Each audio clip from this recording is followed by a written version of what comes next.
En plein désert, il y a l'amour, mais aussi une mégapole du futur construite sur le sable précieux de Dubaï. Cette destination touristique incontournable pour son allure futuriste et ses hôtels de luxe, mais aussi pour beaucoup d'autres raisons que je vais énumérer dans ce top 10 des raisons pour lesquelles visiter Dubaï est un must absolu. Contrairement à ce qu'on pourrait penser, Dubaï n'a pas toujours été la Dubaï qu'on connaît aujourd'hui. Fondé au 18e siècle, c'était au départ un bourg modeste. Son plus ancien monument qui tient encore debout est le fort Al-Faïdi, construit en 1799.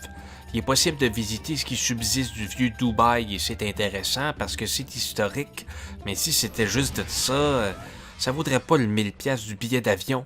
Ce qu'on veut voir, c'est comment Dubaï est devenu Dubaï. En 1991, c'était vraiment juste quelques immeubles assez laids, mais grâce au travail de millions d'ouvriers étrangers qui sont venus pour construire des complexes urbains novateurs, tous les regards du monde se sont tournés vers Dubaï et c'est aujourd'hui une destination touristique absolument incontournable. C'est ce qui fait qu'aujourd'hui, il y a quand même beaucoup de gratte-ciel à Dubaï, même s'il reste encore pas mal de place pour en construire d'autres sur la Terre. C'est dans l'eau que Dubaï a décidé de s'agrandir avec le projet Palm Highlands. C'est vraiment impressionnant qu'on ait construit un palmier géant avec du sable pour aucune autre raison que de faire quelque chose de complètement fou.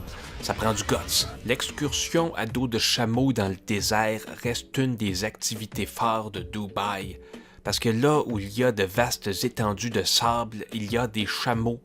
Les chameaux sont chez eux sur la plage de Jumeirah Beach et c'est une des particularités du lieu. C'est sûr que c'est cocasse de voir des chameaux dans les stationnements, mais ça doit leur faire mal de dormir sur l'asphalte, non? Une chance, Dubaï est doté du meilleur hôpital vétérinaire pour chameaux au monde. Puis il y a même le musée du chameau qui propose de donner des informations complètes sur la relation du chameau avec l'homme, sur son dressage, sur la manière de les traiter, puis en plus que de montrer l'anatomie de cet animal fascinant. D'octobre à avril, c'est la saison des courses de chameaux. Eh oui, ça court cet animal-là. La principale raison pour laquelle je vais aller à Dubaï, c'est l'hôtel. Qu'est-ce que je dis là? Les hôtels, il y en a tellement. Le but, c'est de toutes les voir, en commençant par le Atlantis, un trésor d'architecture situé sur l'île artificielle de Palm Jumeirah.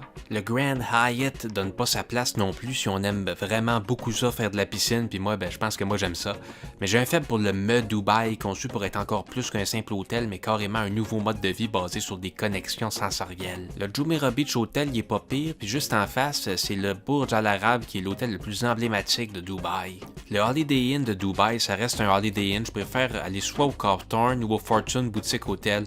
C'est des beaux petits hôtels, mais qui font quand même la job quand t'as juste envie d'une bonne nuit de sommeil. Tu sais, moi, j'ai pas besoin de dormir dans un aquarium avec des poissons. Je préfère beaucoup plus avoir une belle vue sur la vie grouillante d'activités de la ville de Dubaï. Je me réveille et j'ai juste envie d'aller avoir du fun avec tout ce qu'il y a à faire à Dubaï. C'est facile, il y a vraiment beaucoup de choses à faire à Dubaï. Bien sûr, il y a la plage, et quand on commence à être tanné de se faire griller, c'est cool de savoir que la mode du paddleboard est aussi vraiment très populaire à Dubaï. C'est tripant le parachute, mais ce qui est encore plus tripant, c'est d'atterrir sur un terrain de tennis surélevé, le terrain de tennis du Burj Al Arab, qui est le plus fameux terrain de tennis au monde. Et puis, est-ce que c'est pas quand même un peu drôle d'aller faire du ski en plein désert où il fait vraiment super chaud. Surtout que c'est une fichue de belle pente de ski qui en vaut vraiment le détour là, pour tous les amoureux de la glisse comme moi par exemple. C'est à Dubaï qu'il y a la plus grande roue d'observation au monde et puis c'est spectaculaire. Mais la nuit avec les lumières allumées, c'est juste hallucinant. Il n'y a rien comme ça nulle part ailleurs dans le monde. Ce qui est peu su, c'est que Dubaï est une ville incroyablement agréable à marcher. Plusieurs endroits ont été pensés exprès pour la promenade, parce que même dans un monde futuristique de demain, il fait bon de se délier les jambes de temps à autre, que ce soit sur le bord de l'eau ou encore dans un immense centre d'achat, ou bien dans une réplique tout à fait charmante de la ville de Venise. L'or. Métal précieux, symbole de luxe et d'éternité. Only in Dubai, s'écrie-t-on souvent quand on aperçoit un camion plaqué or, sans parler du burger à l'or et le café aux feuilles d'or, ça goûte le luxe. Only in Dubai, un iPad en or, franchement. À Dubaï, un marché s'est spécialisé dans la vente de l'or. Il s'agit du Dubai Gold Souk, qui est rapidement devenu la plaque tournante du commerce de l'or mondial et aussi une destination touristique absolument incontournable. Le Dubai Golden Frame est une sorte de porte vers une nouvelle dimension. C'est bel et bien ça, Dubaï.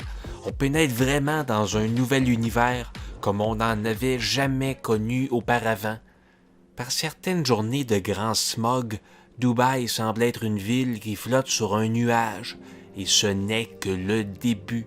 Il y a de grands projets en cours à Dubaï pour que l'avenir du futur continue de s'imprégner de cette ville incroyable, au moins 100 ans en avance sur notre temps.